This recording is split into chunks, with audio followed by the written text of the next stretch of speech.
తెలంగాణలో పేదల సొంతింటి కలను నిజం చేస్తామని మంత్రి పొంగులేటి శ్రీనివాసరెడ్డి అన్నారు. ఇందిరమ్మ ప్రభుత్వం అంటేనే పేదల సంక్షేమం అన్నారు. తమ ప్రభుత్వానికి భద్రాద్రి రాముడు ఆశీస్సులున్నాయన్నారు. ధనిక రాష్ట్రాన్ని కేసీఆర్ అప్పుల కుప్పగా మార్చారని, డబుల్ ఇండా పేరుతో కేసీఆర్ పేదలను మోసం చేశారని నిప్పులు చెరిగారు. ఈ గిరిజన ప్రాంతంలో పోడు భూములకి ఆనాడు ఇందిరమ్మ రాజ్యంలో చాలా మందికి పోడు భూములు ఇచ్చాం. ఇంకా కొద్ది మందికి గత ప్రభుత్వంలో కొద్దిగా ఇచ్చారు. ఇంకా అర్హులైన వాళ్ళు చాలా మంది ఉన్నారు. వారికి పోడు భూములు పట్టాలు ఇవ్వాల్సిన అవసరం ఉంది.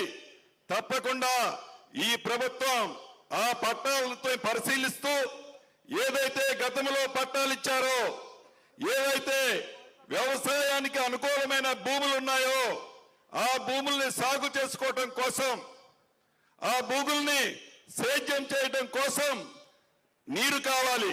ఆ నీటికి సంబంధించిన బోర్లేసే విషయంలో తప్పకుండా ముఖ్యమంత్రి గారితో చర్చించాం.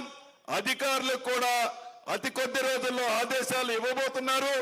దాని ప్రకారం సాధ్యమైనంత వరకు పోడు భూములు పట్టా ఉన్న వాళ్ళకి ఈ ప్రభుత్వం నీళ్ళిచ్చే కార్యక్రమం, అంటే బోర్లు ఎంచుకునే కార్యక్రమాన్ని చేపట్టుద్దని కూడా ఈ వేదిక ద్వారా మీకు తెలియజేస్తూ, మాటిస్తే తప్పే ప్రభుత్వం కాదు. మొన్న మీ దీవెనలతో మీ ప్రభుత్వాన్ని